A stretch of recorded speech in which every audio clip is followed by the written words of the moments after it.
E aí, pessoal, sejam muito bem-vindos a mais um episódio do nosso podcast do Envelhecer com Saúde, Geri-Class.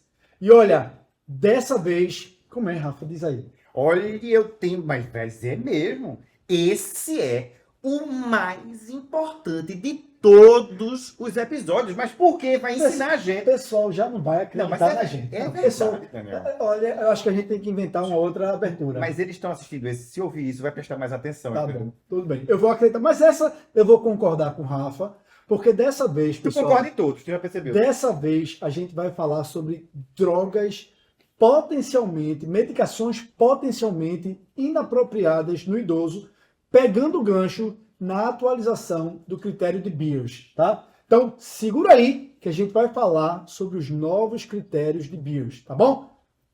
Roda a vinheta!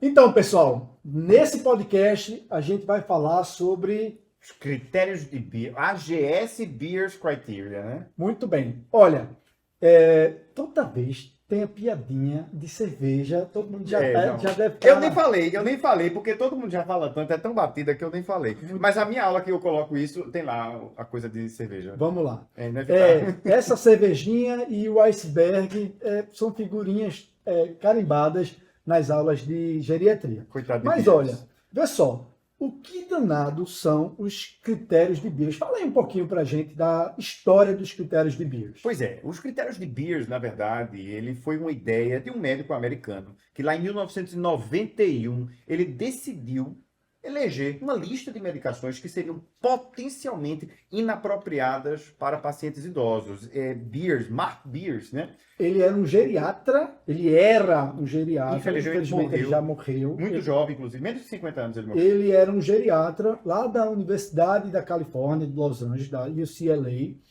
e ele teve a ideia, Fig e Rafa, de, junto com alguns colegas, tentar postar, né, publicar uma lista de medicações que eles entendiam, né, que na prática, em pacientes idosos, essas medicações acabavam trazendo mais danos, mais malefícios, do que realmente benefícios. Uhum. Nessa primeira lista, que como você bem disse, Rafa, foi publicada em 1991, ele englobou apenas uma população de pessoas idosas residentes que estavam em nursing homes, ou seja, em home care. Instituição de longa permanência também, né? Em instituições de longa permanência e em nursing home, tá? Ou seja, não era população idosa como um todo, era restrita a essa população. Sim. Posteriormente, em 1997, o Dr. Mark Beers atualizou essa lista, né, com as evidências até aquele ano. Ele morreu quando? E aí depois, em 2003, foi feita uma nova atualização, essa a última, Com a presença dele. com a presença dele, e aí depois ele veio a falecer. E em 2010, a AGS, a Sociedade Americana de Geriatria, chamou para si a responsabilidade, a partir daí... Comprou os direitos. Comprou os direitos. E colocou o nome, dos inclusive, que critérios agora de é Beers. AGS Beers Criteria. Sim. E desde então, vem sendo feitas atualizações a cada 3, 4 anos.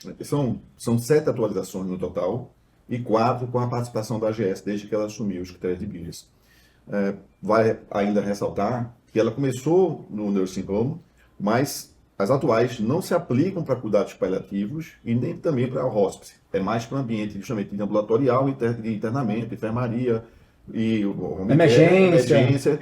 E para todo mundo, não é só aplicabilidade para o conceito do médico geriatra. Pode ser para o clínico, para a enfermeira, para o farmacêutico. Ela é de uso generalizado. Eu acho que a ideia é que essa é uma orientação de uso de medicações para o idoso. Isso. Quem está usando essa medicação... Isso. E então, a gente está agora na 7ª atualização. A última tinha sido em 2019, pré-pandemia, né?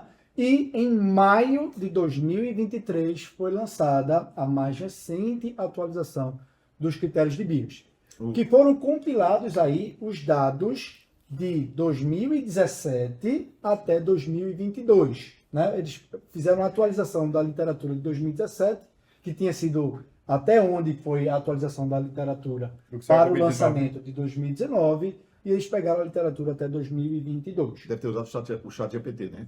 É capaz. O chat GPT não usa 2023, né? Deve ter sido É usado. 21, Então, a gente vai falar hoje aqui sobre o que são medicações potencialmente inapropriadas para o idoso e a gente vai E focar... como usar?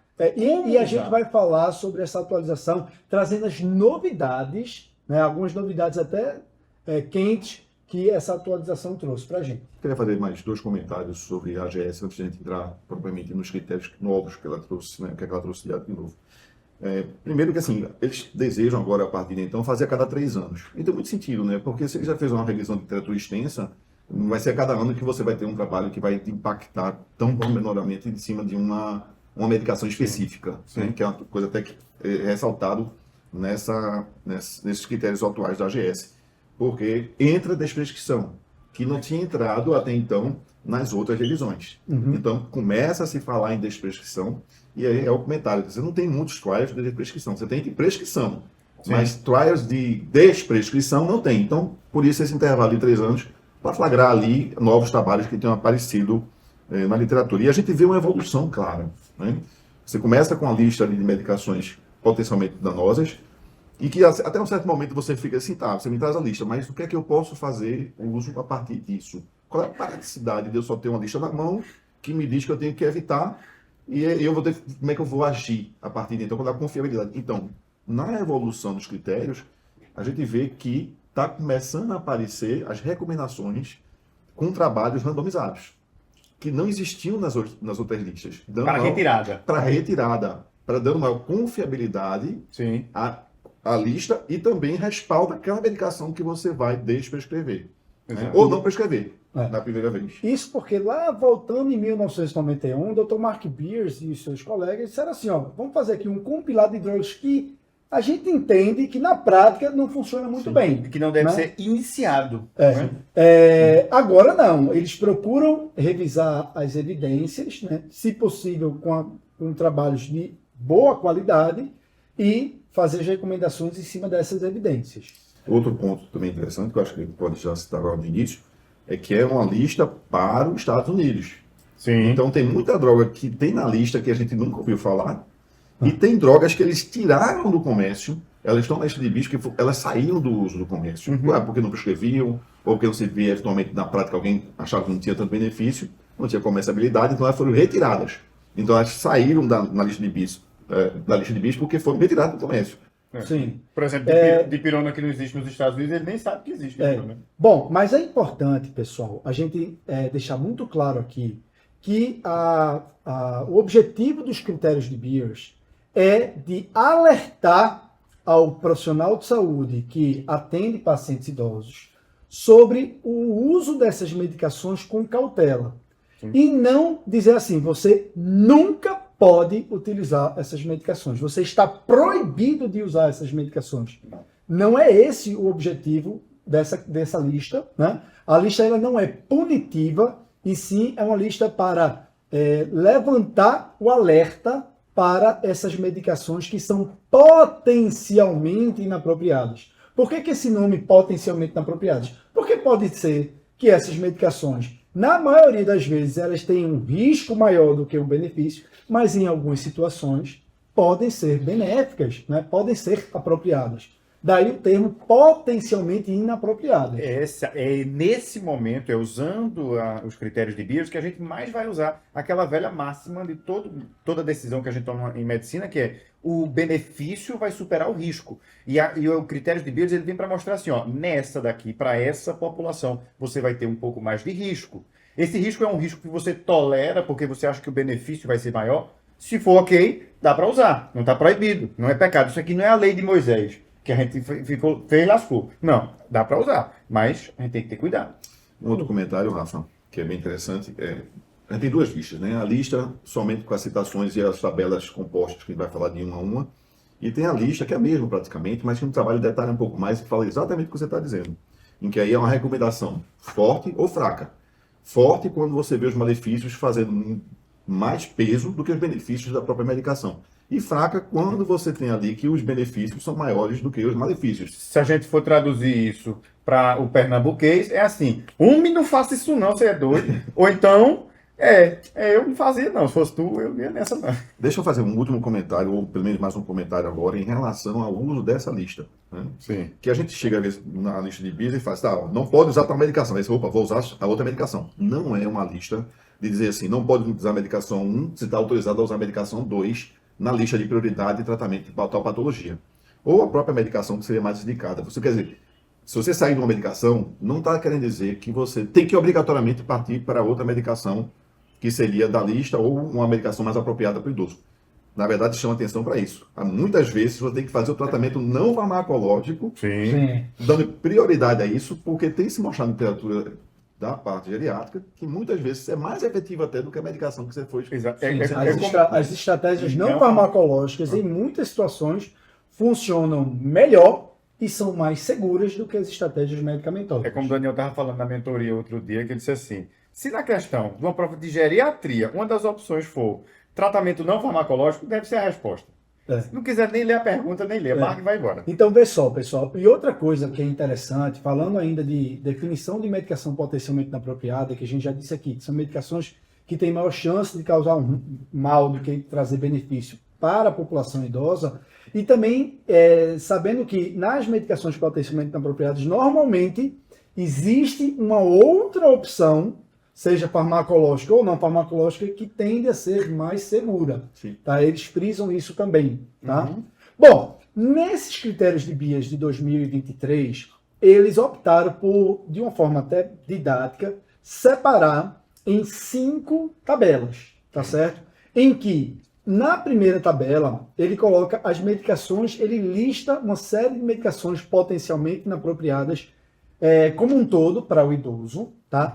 Na segunda tabela, ele relaciona medicações potencialmente inapropriadas de acordo com determinadas condições clínicas ou síndromes que o idoso apresenta. A gente vai comentar sobre isso.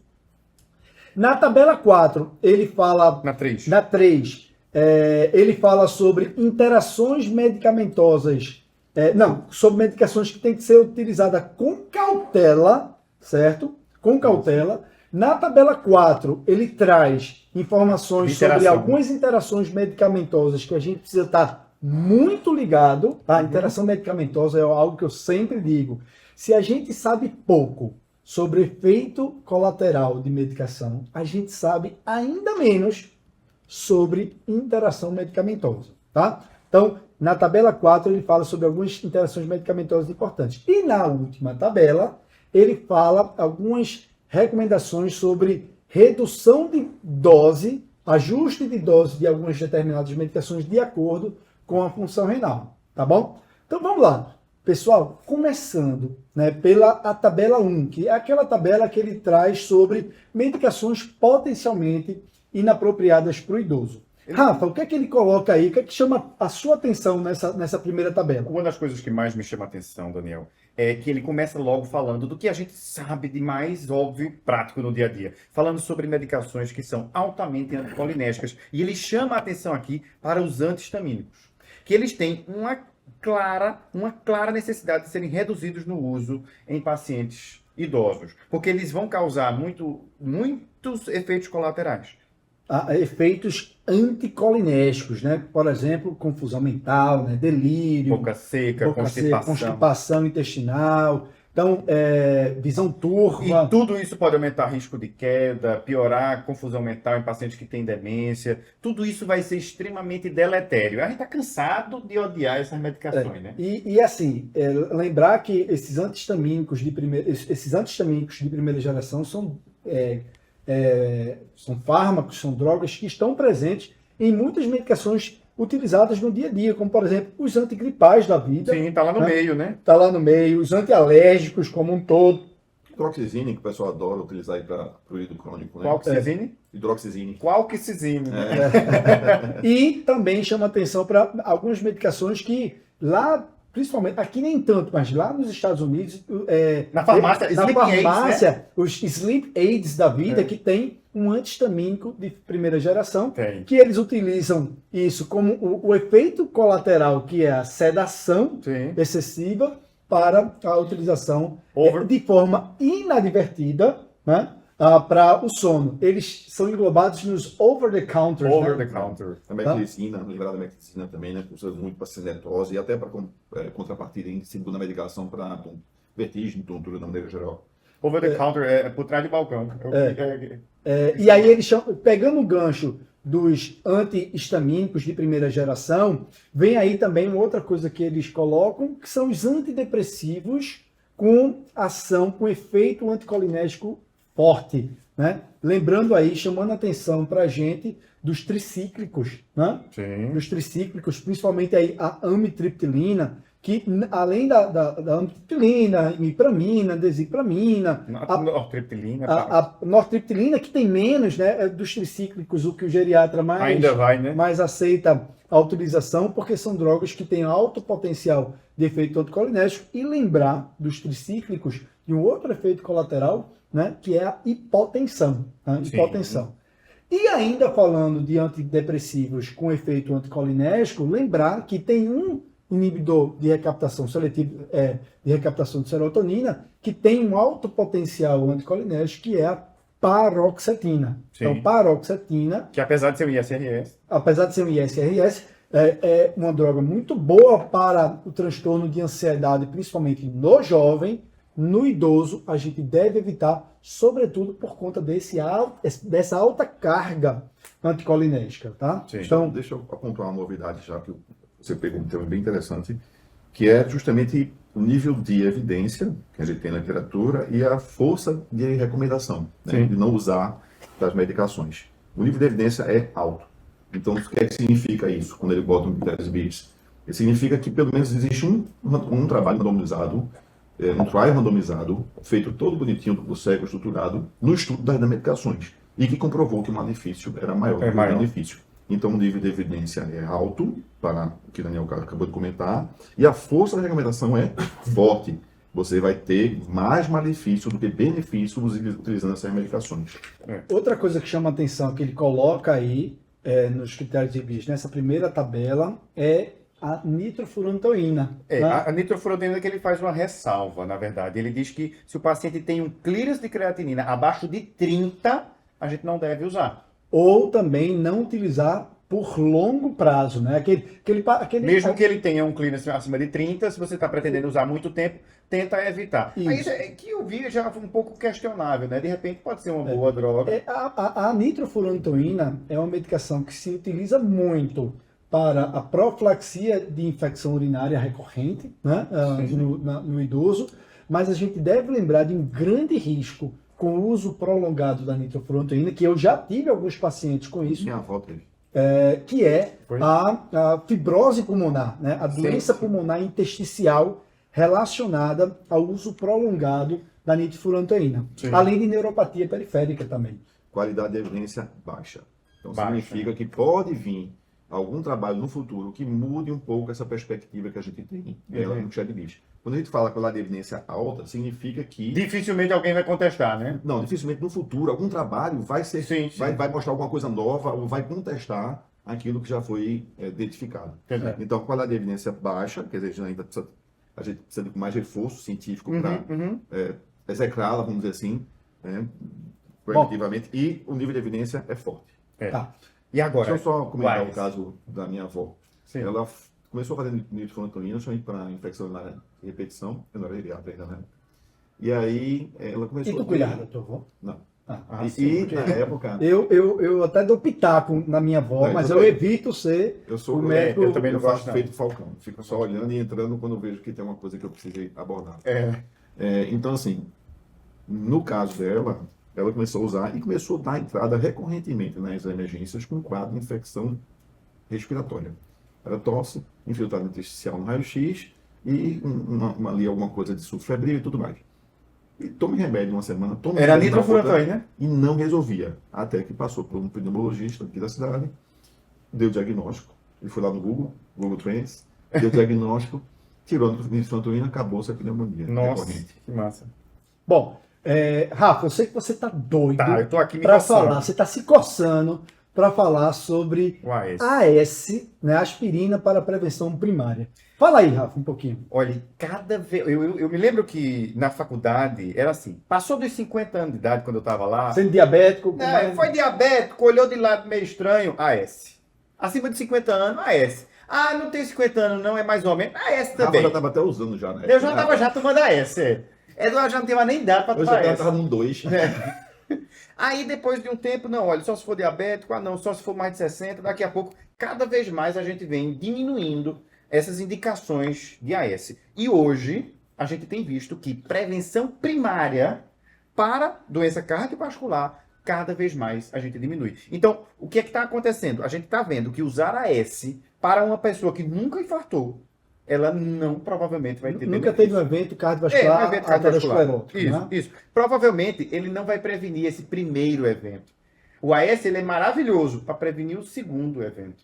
Mas o primeiro, talvez não. Ele vai dar um risco muito maior de você ter um sangramento pelo uso do AS. Você ter um problema grave, um sangramento maior por causa de AS do que. Pois é, então eu costumo dizer que o AS deixou de ser a regra para ser a exceção quando se trata de prevenção primária cardiovascular, tá bom? Não é que a gente nunca possa fazer AS na prevenção primária. Vai ter aquela condição, aquele paciente que eventualmente você pode considerar ele tem um risco baixo de sangramento, e por algum motivo ele fez algum estudo lá e que você viu, identificou a anatomia, que ele tem uma doença aterosclerótica importante, tem uma doença carotídea importante, ou tem lá uma lesão de DA, né? Que você sabe, aí você pode, é cabível, é factível você fazer o AS na Quebrar um pouco prevenção. a regra, né? Quebrar a regra. E ele bota assim, ó, mas ó, é uma coisa que a gente se pergunta mesmo, porque essas pessoas estão tomando há muito tempo. De vez em quando chega no meu consultório. Você toma SAS por quê? Sei não, doutor. O médico prescreveu. Aí, ó, ele coloca aqui, ó. Tem pouca evidência para parar a aspirina para pacientes que usam no longo prazo. Entretanto, os princípios parecem ser similares ao do início. Então, a gente não tem evidência de que parar aquele que usava há 200 anos, isso é... É aquela história, você fica com menos medo de não começar do que de tirar. do que você tirar aquele paciente que já viu antes. Porque você foi lá no geriatra, tirou a AS, 2 meses depois o paciente teve um infarto. Foi por conta do geriatra que tirou. Exato, né? Mas aí que tá. Isso não pode justificar você não atuar. Claro, muito bom. Gostei da sua fala. Inclusive, mas não paralisar a gente e manter uma coisa errada. Inclusive, uma das dificuldades de ter trabalhos que façam essas comparações do puserano randomizado é porque geralmente os pacientes voltam a tomar. Tá tão implementado na cabeça da pessoa, né? Alguém engessou esse conceito que você até indica e tira, mas eventualmente o paciente leva 1 ano, 2 depois e continua tomando, já quando sai da porta do consultório e volta a tomar. Nível de evidência, Rafa, alto, ou seja, com o trabalho do pulseiro randomizado bonitinho, tudo que a literatura exige para que a gente possa implementar. Esse trabalho é aplicável na prática, que é outra coisa quando você fala que o nível de evidência é alto para o critério de Bayes, e recomendação forte, ou seja, os malefícios superam os benefícios da prescrição. Então vamos tirar esse negócio. É para botar a faca nos dentes, encarar o negócio e tirar mesmo. Só lembrar um detalhe que o Daniel tocou muito bem no assunto, né? Tem alguns pacientes que são muito borderline que você fica realmente no receio de começar. Mas tem um caso que as pessoas às vezes até esquecem, que é indicativo utilizar, que passa batido, que é o infarto lacunar. Você pede lá a ressonância do seu paciente, tem um infarto lacunar e você fica achando que não tem indicação, que seria a prevenção primária. Não. Já infarto é secundário. Isso. Infarto lacunar. Já é secundário. Qualquer nível, em qualquer lugar do sistema nervoso central, já é indicativo de você começar a aspirina ou permanecer, se ele estiver usando, porque ali é um AVC. Então é uma coisa que às vezes é um pitfall da prática que a gente às vezes... Né, em relação a... Muito bem colocado, Fih. E tem aquela velha história, você chega e o paciente, por algum motivo, fez lá um Doppler de carótidas e tem lá uma placa aterosclerótica ali de 70%, 50%. Aí pergunta, isso é prevenção primária ou é prevenção secundária? Ele já tem lá uma placa. Quem brinca muito com isso é Lapa, né? Eduardo Lapa do Cardiopulso, é prevenção 1,5.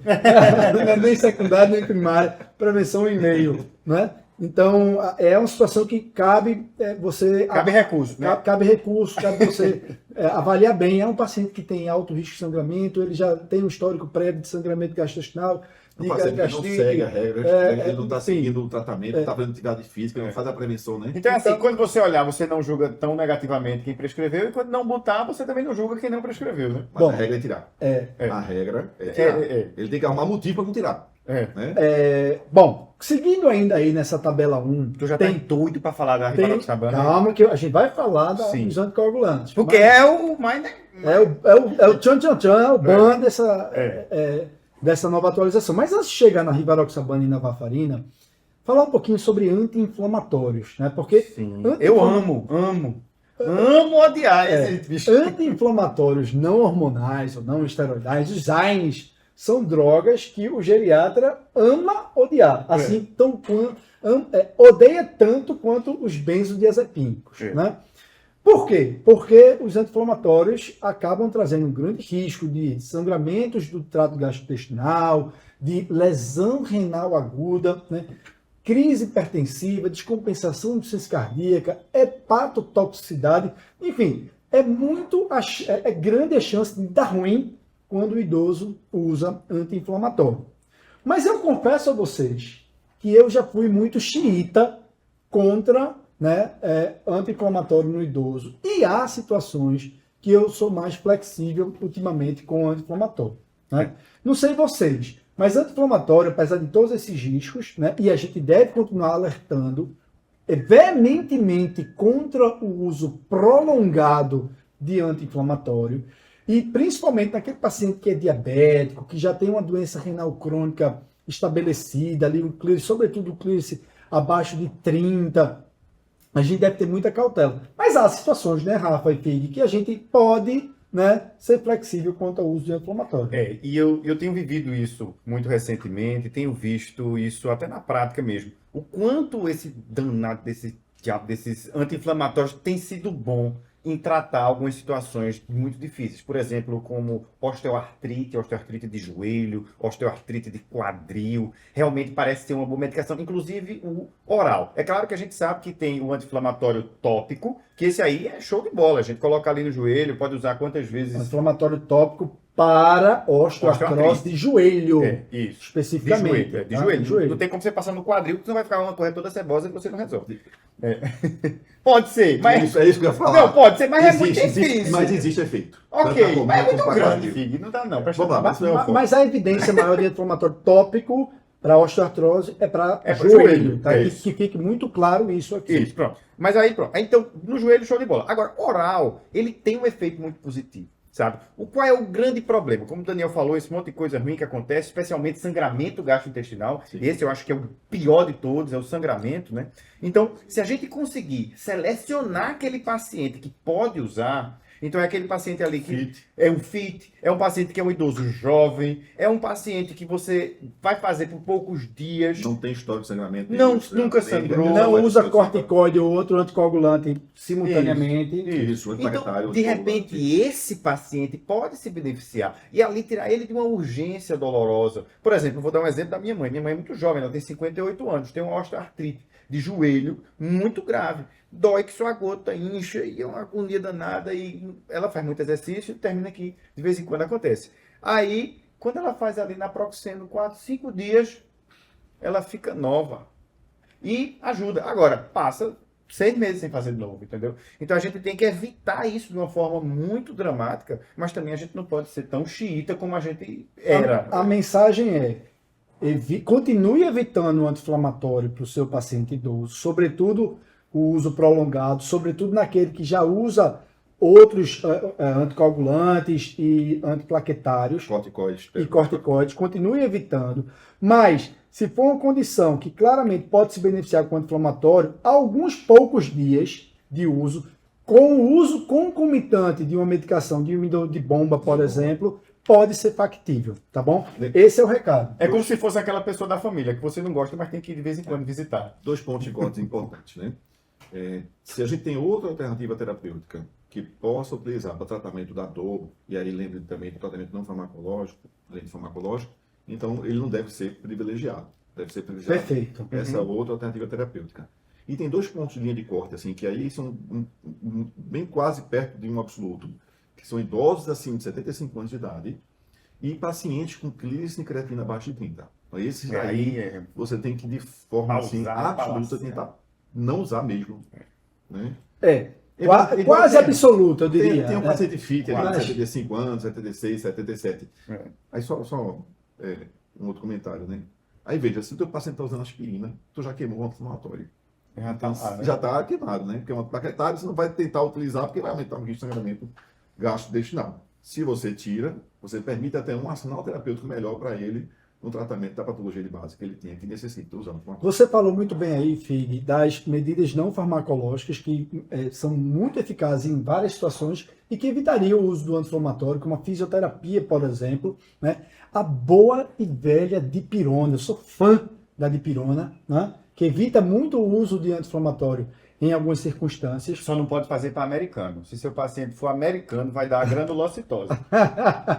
Não é não? Então, assim, é isso. Norte-americano. No América, sul-americano pode. Né? Tudo em medicina novo. Rafa não era nascido, não. Quando chegou o anti-inflamatório tópico na medicina.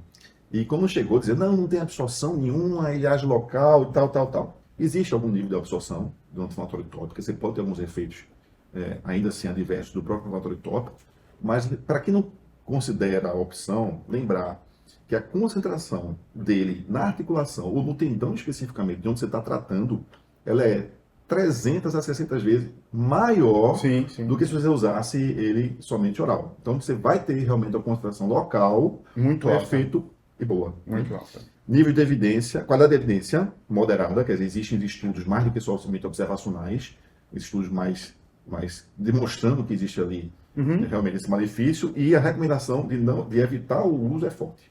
Agora, eu não sei vocês, mas eu tinha aprendido há muito tempo atrás que não deveria se fazer anti-inflamatório tópico, que isso não era bom e tal, e depois que a gente... Tem uma revisão recente da Anemia, e o próprio Aptitude também, mas uma revisão recente da Anemia, onde ele mudou todo o algoritmo de tratamento que o americano utiliza para o uso do anti-inflamatório. Eles tiraram o anti-inflamatório oral que existia no algoritmo e colocaram o tópico no lugar, fazendo a ressalva de pacientes que tenham doença cardiovascular, doença renal. Existe, pessoal, uma condição em que dificilmente uma droga supera o anti-inflamatório, que é o tratamento, o manejo da cólica nefrética. Você vai falar unha encravada. A cólica nefrética, fazer ali na urgência o anti-inflamatório cai bem, tá?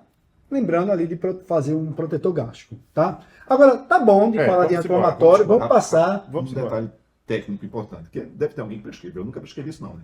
Mas o critério de bicho chama atenção, né? De não fazer oral e venoso ao mesmo tempo anti-inflamatório, pelo amor de Deus. Eita, né? Quando eu li isso, deve ser que tem um maluco que faça isso, né? Mas para estar ali é porque tem. Então, não fazer oral e venoso ao mesmo tempo. Bom, saindo dos anti-inflamatórios, vamos para uma outra droga que, como eu disse, o geriatra ama odiar, que são os benzodiazepínicos. O geriatra já tem um calafrio, anticoagulante já. Já tem um calafrio, já surta ao falar de benzo no idoso. Por quê? Por que benzo a gente deve prioritariamente evitar no idoso? Quais são os riscos relacionados a benzo, só para a gente revisar? Existe uma quantidade absurda de riscos associados aos benzodiazepínicos.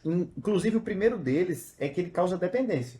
Então, o benzodiazepínico ele vai gerar aquela necessidade de o paciente usar. Não é? Diferente de outras substâncias que são hipnóticas, mas o benzodiazepínico em especial, ele vai fazer isso. Então, ele pode causar outras complicações, como sedação profunda, sonolência diurna. Ele pode levar a depressão respiratória, dependendo da quantidade que você usa, ele pode levar a isso. Inclusive, até em situações, pode levar a coma e até a morte. Então, o benzodiazepínico está associado a tudo isso. Além disso, essas consequências de prejuízo no nível de consciência, na sua orientação, vai prejudicar no equilíbrio, também. Né? Equilíbrio. Queda. Prejudicando o equilíbrio, a gente vai ter prejuízo com queda, se eu caio, eu fraturo, delírio. Então, eu posso ter problemas durante o trânsito. Eu estou dirigindo à base de benzodiazepínico, eu vou ter problema, eu vou ter um risco maior. Rafa, eu já vivenciei isso. Eu não, né? Sim. Não fui eu que fiquei Com primo teu, né? Não Conheci. Não, nem primo, nem sobrinho. Certo. Mas era um carro na frente, lá na Avenida Caxangá, que é a maior avenida Cheio de benzo, cara. da história da humanidade, né? Que é a Avenida Caxangá, é a maior avenida da Terra. O Recife adora dizer que é a Ela maior ela é avenida em linha reta da América Latina. Ela é vista, Pernambucano tem mania de ela é grandeza. vista do espaço, pra você ter ideia. Mas vamos aqui Tal qual a muralha da China, né? A muralha da China. Então, Eu tava na Caxangá, e aí o carro da frente não saiu do lugar. E aí, buzinando, O cara dormiu. Eu desci do carro, né? Foi Já mesmo. pra me armar assim, pra perguntar o que estava acontecendo. Não é brabo desse tanto, é?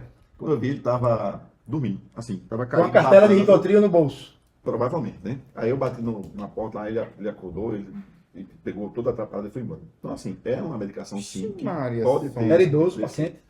Ele era mais velho que eu. Então era Tá muito idoso. idoso. Muito idoso. Ele deixou a bola quicando, né? Ele deixou a bola que ficava fazer. Na marca da Cal. Ele deixou a bola quicando pra chutar. Ó, Era muito idoso. vamos lá. Ok, então outra coisa muito importante, que eu ia falar, só para terminar, concluir os malefícios do benzodiazepínico, tem uma coisa muito ruim. Ele causa, além dessa dependência, essa adição, ele gera então um efeito colateral na retirada. Sim. Então, aquilo que você coloca é difícil de tirar, e quando tira, ele gera mal-estar. Por e isso sintoma. que existem situações nas quais o benzodiazepínico pode ser apropriado. São poucas, mas gravem aí. No manejo, né, da síndrome da abstinência alcoólica, Sim, né, isso. não há droga melhor do que os benzodiazepínicos. Na abstinência pelo benzo, né, Sim. o paciente está lá, tirou benzo subitamente, fez um delírio, nessa situação, o recomendado é você reintroduzir Voltar ao benzo. o benzodiazepínico, tá certo? Eventualmente, você pode utilizar no paciente que tem transtorno comportamental do sono REM, Sim. né? Benzodiazepínico, clonazepam, por exemplo, e melatonina são as drogas recomendadas para o transtorno comportamental do sono REM. Naqueles pacientes que sofrem de transtorno de ansiedade generalizada grave, né? Por um período até o início do inibidor de recaptação de serotonina fazer efeito, você pode deixá-lo com um benzodiazepínico com toda a cautela. Nos procedimentos perianestésicos, no período perianestésico, pode utilizar, e em muitas situações, em cuidados paliativos, em pacientes em cuidados paliativos, você pode e deve lançar mão de benzodiazepínico, por exemplo, para sedação paliativa. Voltando então ao comentário do início, que ele não se aplica, a gente ainda não tem esqueleto de bis, vai ter, estou querendo fazer inclusive, para os pacientes em paliação e os pacientes em hospice. Certo. Eles não, tanto que aí você usa o benzodiazepínico nessas situações, como o Daniel citou. Eu queria chamar a atenção para o nível de evidência, a qualidade de evidência é moderada, né? E o nível e a recomendação é forte, e a recomendação é realmente você evitar. E aí chamar a atenção para que esse guideline agora traz essa questão da desprescrição. E aí lembrar que eu vejo, o que é que eu tenho visto de uma certa maneira, com a palavra desprescrição, que está cada vez mais na moda, pelo menos aqui em Recife, em alguns outros lugares do país. A pessoa achar que desprescrever é tirar. Você tem todo um protocolo para desprescrever toda e qualquer medicação de todo paciente. Não é só chegar lá e tacar fora a medicação. Você tem que, né, acompanhar os efeitos colaterais. E isso é que o Daniel está chamando a atenção. Você imagina aquele idoso está lá usando benzodiazepínico, que erradamente alguém prescreveu, ou ele pegou com o vizinho, que seja, e eventualmente é internado. E aí a pessoa já não coloca, porque não vou desprescrever aqui, tira. Deus me livre, paciente idoso com benzo, né? E aí, aí o paciente ou vai para a enfermaria ou vai para a UTI, faz o que Daniel chamou a atenção da abstinência. Todo mundo fica doido achando que é só delírio, e é abstinência. É infecção, toma Aí antibiótico. tome, tome Seroquel, tome Aldol, não caspira, aí vai para o tubo, pneumonia. Então, assim, muito cuidado com esses pacientes que fazem uso crônico de benzodiazepínico, que por qualquer Quantas motivo se interna e quem está ali de frente bate atrás, não vou desprescrever bonito aqui, tira o benzodiazepínico. Não é hora de desprescrever. A hora de desprescrever é ambulatorialmente, gradualmente.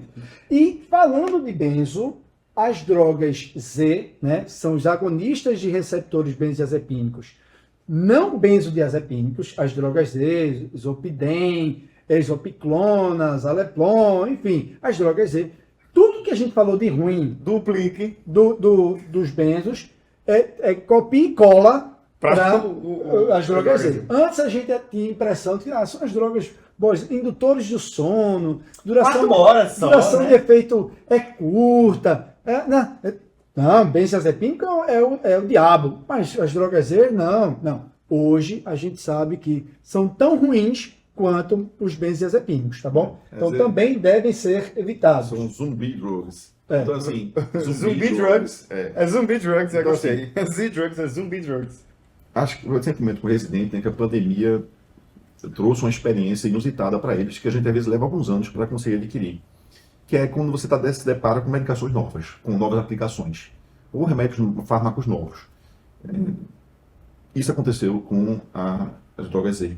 Quando entraram no mercado, abafavam. É para substituir benzodiazepina, Sim. não tem efeito colateral nenhum, pode tomar sem problema nenhum, sem risco. Fica E tranquilo, hoje, né? a gente sabe que eles têm absolutamente o mesmo perfil de risco dos benzodiazepínicos.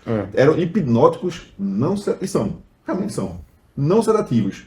Mas eles não são sedativos, Sim. mas em compensação, os riscos trazem os mesmos riscos que os benzodiazepínicos. Bom, vamos lá.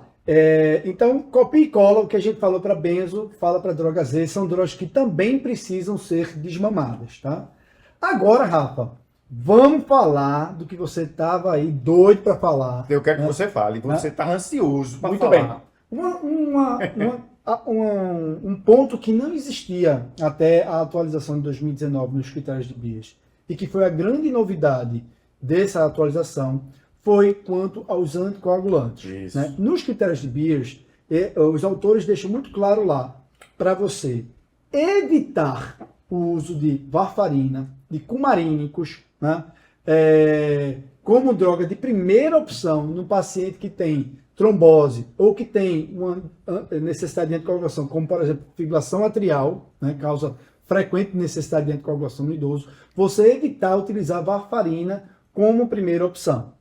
Isso a gente aceitou, claro, tá mais do que todos os ensaios clínicos com os DOACs mostram que os DOACs são mais seguros, ou pelo menos não inferiores à varfarina no que diz respeito à segurança, e são não inferiores ou até melhores do que a varfarina, os cumarínicos, em termos de eficácia, tá?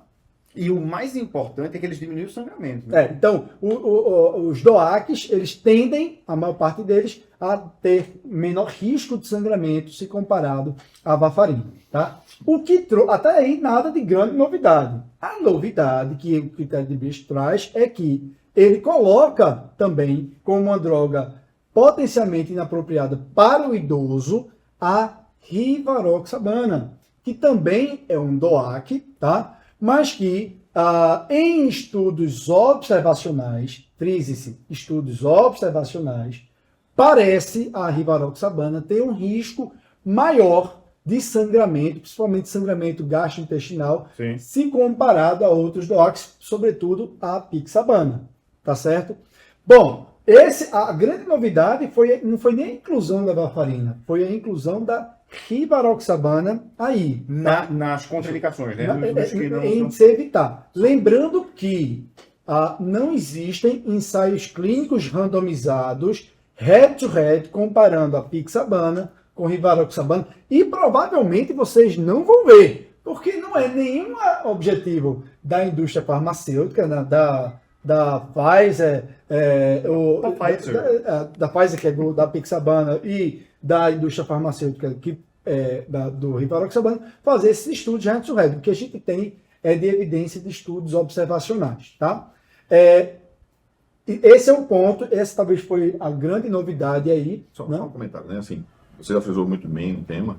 Lembrando que em estudos observacionais, você faz uma avaliação e detecta uma característica, não obrigatoriamente em relação de causa e efeito com aquela característica que foi detectada, né? E eventualmente pode ser até algo porque ela é mais usada, foi de repente uma das primeiras que entrou no mercado, o índice de confiabilidade é muito grande e a gente até pratica mais ela aqui, e o americano eventualmente também, do que os outros anticoagulantes orais. Aí você vê algum efeito ali. Não estou defendendo, estou só chamando a atenção que pode ainda ser revertido.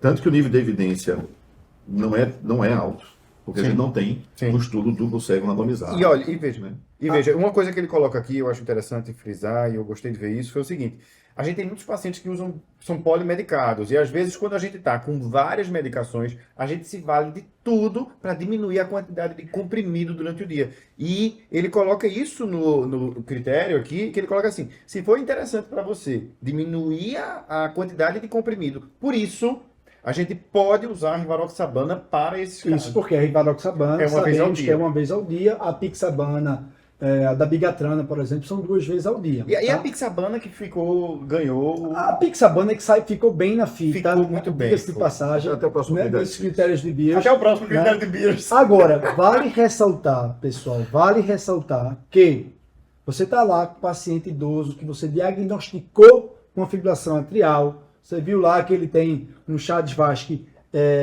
que pontua no Chades-Vasque e que há indicação de anticoagular. Né? Nesse paciente virgem de anticoagulante, a preferência é pelos DOACs, a preferência principalmente pelos critérios de Beers aqui, é pela Pixabana, né? Evitando varfarina e evitando rivaroxabana. Porém, Só um comentário rápido. Ele não fala diretamente da Pixabana, ele induz a gente a pensar. induz a gente a pensar. Ele não fala isso. Bem lembrado, Fig. Agora, há uma ressalva que se você pega aquele seu paciente idoso que já tem FA e já vem utilizando cumarínico, tá? E vem muito bem, obrigado, mantendo o INR na faixa terapêutica, já usa varfarina há 5, 10 anos, tá muito bem, nunca teve nenhum evento de sangramento maior, INR, na maioria das vezes, mais de 70% das ocasiões, está na faixa. Vale a pena você trocar a varfarina desse paciente para um DOAC?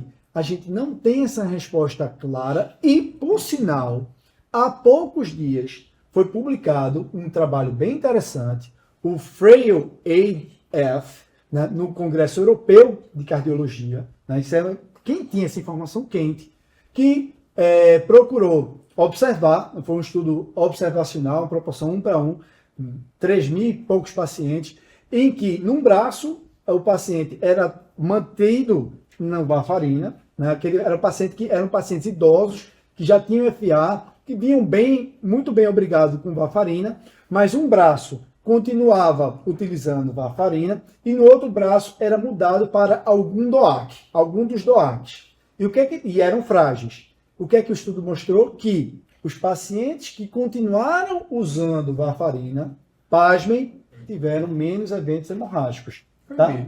Tiveram menos eventos hemorrágicos. Então a conclusão do estudo foi que, para um idoso frágil, que já usa cumarínico para FA e está indo muito bem, obrigado, a ideia é keep going. Não bole. Não bole no que está quieto. Tá certo? O recado foi esse. Tá? Esse trabalho vai ser até bem analisado, que você escreveu muito bem sobre ele na comunidade da Eclés. Vai ser publicado aí essa semana. vai tá lá, né? Bem detalhadamente, trazendo todas essas questões.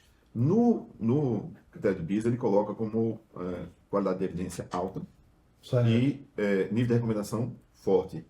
Mas fico na dúvida se ele coloca isso também para a varfarina nesses pacientes. Mais uma novidade, saindo dos anticoagulantes, uma novidade que o critério de BIS trouxe foi que sulfonilureia, que Rafa odeia, né?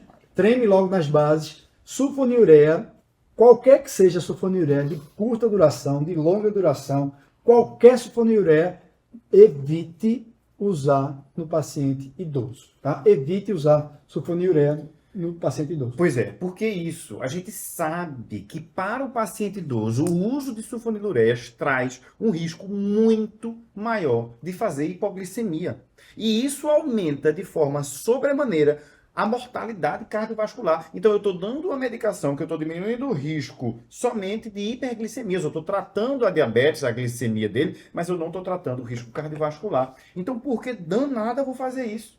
Por que danada eu vou fazer isso? Existem algumas hipóteses, em algumas situações, mas para mim, na minha opinião... A gente sabe que na realidade do SUS, é isso que eu ia dizer. Infelizmente, a gente acaba tendo que usar uma sulfonilureia. Você faz porque a gente não tem condições financeiras de prescrever para todo mundo uma medicação, de fato, que diminui o risco cardiovascular. Porque, eu sempre pergunto isso para o residente, a minha pergunta é o seguinte, fulaninho, de que o paciente com diabetes morre? De que um paciente com diabetes morre? Ele morre de doença cardiovascular. Aí o que é que você trata se o paciente com diabetes? Metformina, glimepirida com sei lá o quê, com outra coisa lá. Aí você está reduzindo em quantos por cento o risco cardiovascular? Então você está fazendo errado. Se ele morre de doença cardiovascular, eu não estou dando um remédio que diminui o risco cardiovascular, eu estou subtratando. Deixa eu só Bom, botar, complementando aí o comentário de Rafa. Então não usa sulfonilureia, tá? Pelo critério de Bias, ele bota assim, evitar sulfonilureia como primeira ou segunda monoterapia Ou add-on. ou adicionada a outra terapia, a menos que você tenha barreiras substanciais para as outras medicações. Então, nessas situações que você está rendido ao fato de só ter ela, vai ter que ser Quem ela. não tem cão, caça com gato. E aí, nessa situação, você vai usar mais da preferência de curta ação do que as de longa ação. Eu falo isso, eu tenho esse discurso bonito todinho, mas toda semana eu prescrevo. Mas 100% das vezes eu peço perdão a Deus. Deus, desculpa, eu estou fazendo porque eu tenho jeito. Que não tem capacidade. Que Bom, não pode comprar. Falando aí, pegando o gancho de sulfonilureias, a gente fala também, essa é clássica, evitar o sliding scale, né? Sliding scale, Insulina, é aquela história, o paciente internou, você evitar deixar lá o esquema só de isso, correção da glicemia pelo HGT. pelo hemoglicoteste com Você- insulina de ação rápida. Você que está ouvindo aí, deixou seu paciente hoje de manhã lá no hospital e deixou o esquema de HGT, inclusive a enfermeira veio falar com você e disse assim, doutor, o senhor não botou o esquema de HGT, bote aqui, não é? E você botou e não colocou uma insulinização base. Você tem que deixar a insulina de base, porque senão você Isso. vai causar o chamado efeito roller coaster, né? Efeito Sobe e desce, montanha sobe e russa, desce, né? sobe e desce, Hiperglicemia, hipoglicemia, hiperglicemia. Então, evite usar o slide scale. Tem que botar a insulinização basal. Ainda só para fechar aqui, mais 2 pontos dessa primeira tabela que eu quero frisar para vocês, né? Evitar o uso prolongado de inibidor de bomba, mais do que 8 semanas, tá? A não ser que o paciente tenha um esôfago de Barrett, esteja necessitando do uso continuado e prolongado de anti-inflamatório, que tenha uma esofagite erosiva importante, ou que tenha uma condição hipersecretora, lá, Zollinger-Ellison, que aí você vai usar o inibidor de bomba por tempo prolongado. Lembrando que inibidor de bomba por tempo prolongado tem problemas, pode aumentar a chance de pneumonia aspirativa, aumenta a chance de colite pseudomembranosa, né? Pode levar à piora da função renal num paciente que já tem uma doença renal crônica, está associado a deficiência de vitamina B12, osteoporose e fraturas, tá? Então tudo isso Bem inocente ele, né? Bem inocente. deve ser evitado o uso prolongado. E uma outra droga que a gente também tem que ter ressalva no idoso é o digitálico, tá? Eu não vou dizer boa, a velha digoxina, tá? Evite, porque o paciente idoso, principalmente o idoso que já tem doença renal crônica, ele é mais suscetível a ter efeitos colaterais com o digitálico, maior chance de intoxicação digitálica, que muitas vezes se apresenta com hiporexia, né, perda de peso, tá? Então, evite ao máximo utilizar. Vai ter algumas situações que você vai lançar mão num paciente como recurso, uma droga sintomática, um paciente que tem um ICFE, está lá com FA de alta resposta, com ICFE, eventualmente você pode utilizar, mas se for utilizar digitálico, lembrar de utilizar em dose baixa, até 0,125 miligramas, de preferência em dias alternados. Ele até comenta, né? Você evitar o uso tanto da fibrilação atrial, como de controle de frequência, como também na insuficiência cardíaca, evitar ele como droga inicial, né? Não muda a mortalidade, né? É uma droga sintomática, Ele sozinho não reduz mortalidade. Ele sozinho. Eu tenho uma camisa, eu odeio digoxina. Deixa eu comentar. Não, mentira, mais algumas coisas aqui. ela tem seus usos, muito Deixa- raramente, mas tem. Deixa eu comentar alguns que me surpreenderam quando eu fui pelo diabetes. Pode ser, vamos? Pode. Bom, nifedipina, sublingual, que a gente usou por muito tempo para tratar pico hipertensivo, isso praticamente proscrito, né? Hoje em dia, pouco se usa, e acho que tem pessoas que nem sabem que existiu esse momento. Então ele bota como para evitar mesmo, nível de evidência alto, com recomendação forte. A amidarona, me surpreendi, né? Evitar com primeira terapia no paciente de fibrilação atrial, a menos que o paciente tenha insuficiência cardíaca ou hipertrofia ventricular esquerda, né? E se não for isso, evitar nível de evidência, qualidade de evidência alta e força de evidência forte. Tem mais outro aqui que eu achei interessante, o GH, eu uso GH, né, eu chego dele, mas barbitúricos. O fenobarbital, evitar usar, em nível de qualidade de evidência alta e nível de evidência forte. Também foi por muito tempo o único anticonvulsivante que a gente tinha no SUS, né? Então, pacientes antigos, você pode tentar pensar em trocar essa Você medicação. sabe que... E a primidona, Aham. um nível de evidência alto e forte de não usá-la. A gente usa muitas vezes até... Premol essencial. Eu tenho uma história engraçada do fenobarbital. Meu avô era médico, né? Meu avô, ele se formou em 1940, eu acho. Ele se formou médico em 1940. Então ele trabalhou muitos anos em Pesqueira, que era a cidade de onde eu nasci. Trabalhei lá um ano quando eu me formei, 10 anos atrás. Aí eu estava atendendo nesse posto de saúde, que inclusive o nome da rua do posto de saúde é o nome do meu avô. Aí chegou uma paciente de 50 e poucos anos de idade. E ela disse que foi atendida por um médico, 40 anos atrás. E ele tinha prescrito esse medicamento aqui, fenobarbital. Ela tinha 50 e poucos anos, quase 60. E tinha tido uma crise convulsiva e ela tomava desde então o fenobarbital. Há mais de 40 anos. Eu disse, quem lhe prescreveu esse negócio? Que eu vou tirar isso agora. Ele disse, não, foi doutor Meira. Meu avô, 40 ou 50 anos atrás, tinha prescrito para ela fenobarbital e ela chegou para mim 40 ou 50 anos depois. Bom, O hormônio, para terminar, o hormônio de crescimento, evitar, a não ser que o paciente tenha doença realmente estabelecida de deficiência do hormônio de crescimento, com nível de evidência alto e recomendação forte. Ou seja, se está não chegasse no seu consultório aqui no Brasil, você não deveria prescrever também o GH para ele. Pastalone, se tivesse Pastalone. está. Ele foi preso lá na Austrália, né? Por causa de ampola foi. Bom, agora, saindo aí das drogas potencialmente inapropriadas, a tabela 2, ele traz as Drogas que podem exacerbar, né? drogas que devem ser utilizadas de acordo com A a doença. síndrome clínica que o paciente tem, né? Uhum. Aí chama atenção aqui algumas coisas, tá? Primeiro, paciente com insuficiência cardíaca, né? Insuficiência cardíaca, principalmente paciente com função sistólica deprimida, fração ejeção reduzida, você deve evitar cilostazol, Sim, tá? Cilostazol, clássico. classicamente, que pode levar a aumento da frequência cardíaca, descompensação de função sistólica, né? Descompensação de insuficiência cardíaca.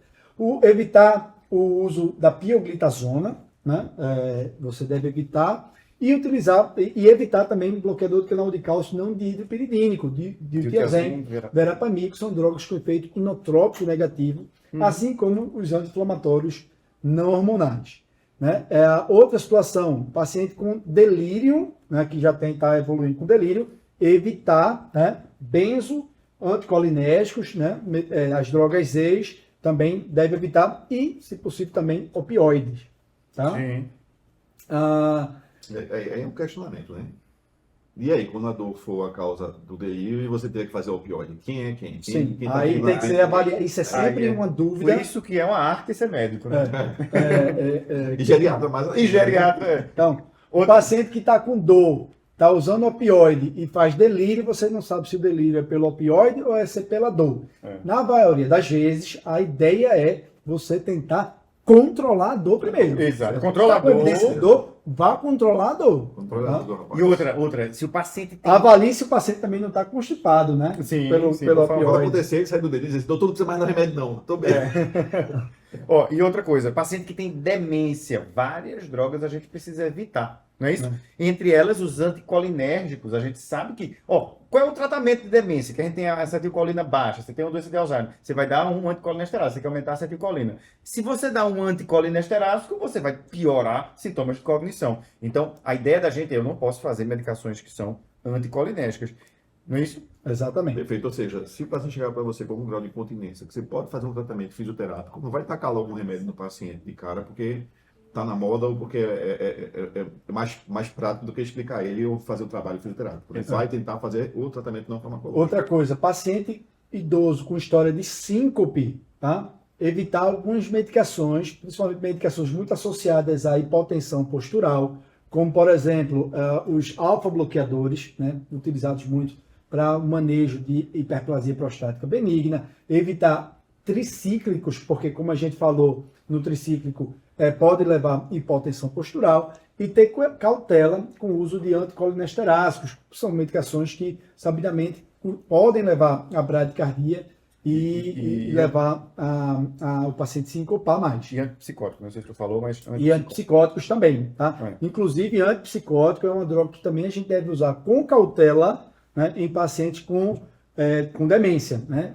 Existe o alerta do FDA que o uso de antipsicóticos atípicos em pacientes idosos com demência aumentou a mortalidade, tá? Então, fica Exato, atento a isso também. Aumenta a mortalidade por doença cardiovascular, inclusive, né? Exato. Bom, na outra tabela, que é a tabela de medicações que você deve usar com cautela no idoso, né? Chama atenção, Rafa e Fig, que eles colocam aqui os ISGLT2, né? Eu vi. ISGLT2 é a queridinha da maior parte dos médicos, né? Principalmente dos endócrinos, dos cardiologistas. Confesso que eu também gosto muito dos ISGLT2, mas a gente tem que ter prudência, cautela em algumas populações de pacientes idosos. Eu entrei com uma petição na Câmara de Vereadores de Recife para colocar... Foi aquele de Recife, né? Para colocar no botijão de água ISGLT2, sabe? Acho que todo mundo merece um golezinho por dia de ISGLT2.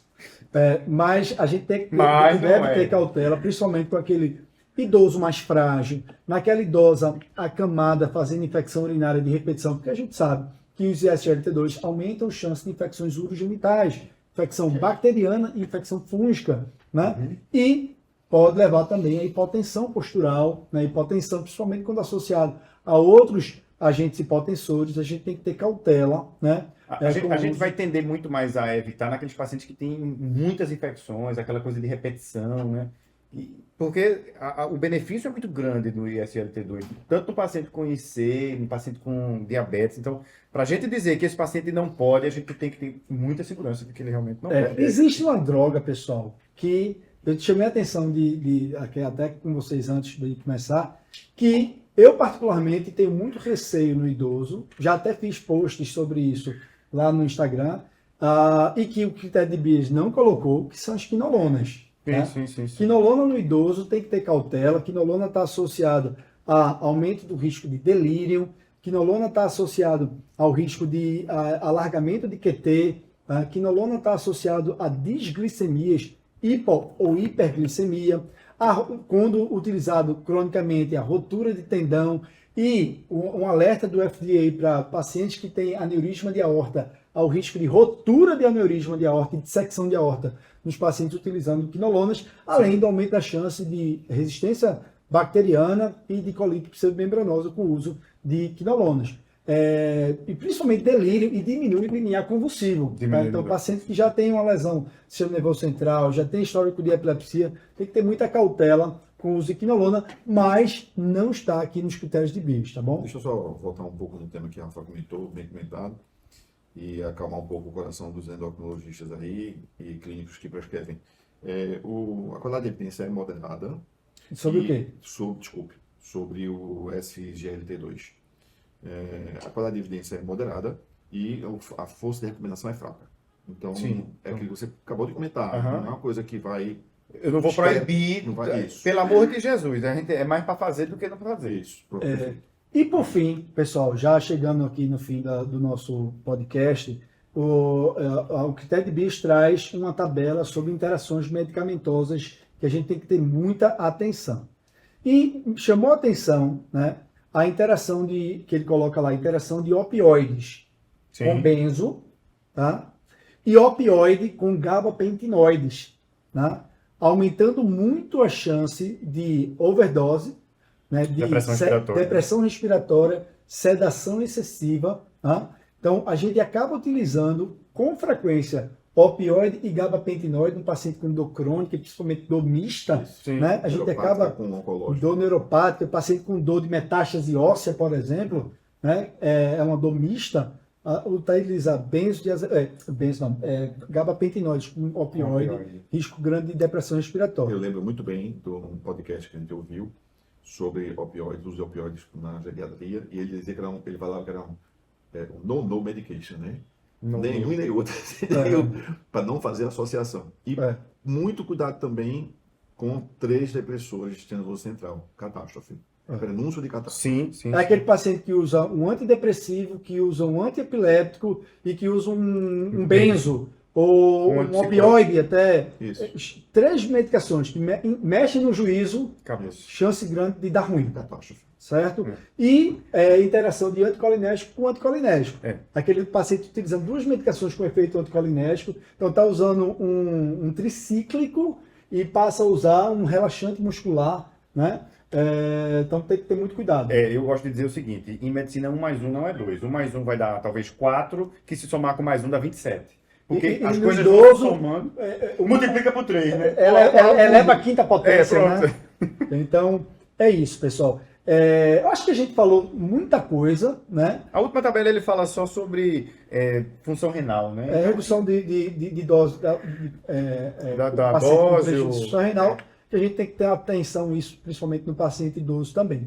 Mas a ideia aqui, pessoal, em resumo, foi trazer para vocês essa atualização, os pontos principais dessa atualização do critério de Beers. Lembrar, mais uma vez, que drogas potencialmente inapropriadas não quer dizer que você nunca vai utilizar. Sim. Pode ser que você use. Esse é um take-home message. né? Como a gente já disse aqui, já utilizamos. Atira a primeira pedra quem nunca utilizou um anti-inflamatório no idoso, quem nunca utilizou um benzo no idoso, uma droga-Z no idoso, né? Todas essas medicações a gente já, em algumas circunstâncias, a gente já utilizou. A gente rezou 3 Pai Nosso e 2 Ave Marias, calçando que o paciente não se desse mal com aquilo, né? A gente pediu perdão. Pedi perdão a Deus. À noite, né? Mas o objetivo do critério de Beers é fazer você prestar atenção, pensar 2, 3 vezes antes de prescrever aquela medicação, né? E se o paciente está utilizando essa medicação, avaliar se não é a hora de desprescrever, tá bom? É isso aí. Eu acho que o grande ganho desse último critério de Beers na atualização foi a desprescrição, né, que está entrando justamente mais forte e até a questão Lá na Europa eles têm isso muito melhor, né? Que é o Tem. start-stop, né? Tem. O stop deles, que é um contraponto ao Beers, eles falam um pouquinho mais, a gente vai fazer um dia um podcast só sobre o start-stop. Ele muito que se assemelha também, sabe, Rafa? Na questão das tem. drogas, já que você Eles vai estão ter que chegando, focar eles estão nisso. chegando. E aí tem as ferramentas de prescrição, você bem citou, também existe no Canadá o Desprescribing, que você O pode prescribing, né, acessar online. E tem o critério de Beers, onde é que você pode encontrá-lo, né? Onde é que você encontrar a tabela de quem ficou curioso, que nunca viu, quer conhecer, quer estudar, né? Sim. E como aplicar isso? Como é que eu posso aplicar na hora que eu ler aquele catatal de medicação, vou ter que ler tudo, decorar tudo? Não, absolutamente não. Tá? Isso é um guideline que está presente ali na literatura online à disposição. É para ser consultado. Isso. Mas o que é que você pode fazer de antemão? Você pode checar nele, do ponto de vista prático, quais são as drogas que eu mais uso desse guideline que ele está recomendando ou não, e sempre lembrar de tomar cuidado quando for prescrever a medicação, procurando ver as alternativas terapêuticas à prescrição. Então, em vez de decorar o guideline todinho, todas as drogas, se você dificilmente tem essa capacidade, eu conheci 2 pessoas que tinham, mas fora da curva. Então, você vai olhar ali as medicações que você usa no seu dia a dia e ler a recomendação específica para aquelas medicações. E sempre tiver dúvida, consulta o guideline, mas já fica na cabeça, aquele remédio já está na ponta da sua caneta. E também da praticidade, do ponto de vista de evidência científica, da aplicabilidade do critério de Beers.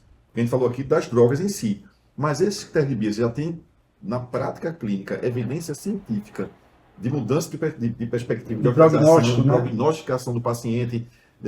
Não absolutamente. Existem muitos dados ainda controversos e muito pelo que a gente falou aqui, que você tira a medicação e eventualmente o paciente volta a tomar o remédio. Então, mas eles são de ampla, sim, aplicabilidade, pode ser utilizado e vai ter benefício. Com o tempo a gente vai conseguir sedimentar esse conhecimento. Maravilha, pessoal. Espero que vocês tenham gostado desse podcast. Se liguem aí, não deixem de nos acompanhar em todas as nossas redes, né? Lembrando que a gente não citou, mas hoje marca a inauguração do nosso estúdio próprio do Gericles, nosso novo estúdio E com a camisa com a nova. camisa, ó, do Gericles, tá ficando pronto, ainda tá Estamos organizando. estamos organizando, crescendo. mas hoje é um podcast especial porque marca a inauguração dessa nova casa, na qual a gente vai gravar muito episódio aqui, gravar muita aula, muito conteúdo para você aprender cada vez mais sobre o manejo do seu paciente idoso. Deixa eu só fazer uma interpelação rapidinha. Se você tem dificuldade de achar a tabela do critério de Beers, entra na nossa comunidade, a gericles.com.br, que vai estar lá facilmente para você baixar e utilizar no seu consultório, no seu dia a dia. Pessoal, a gente se vê no próximo podcast. Um forte abraço e até a próxima. Até mais, pessoal. Um abração. Tchau, Tchau. tchau. Cuidado com quem prescreve.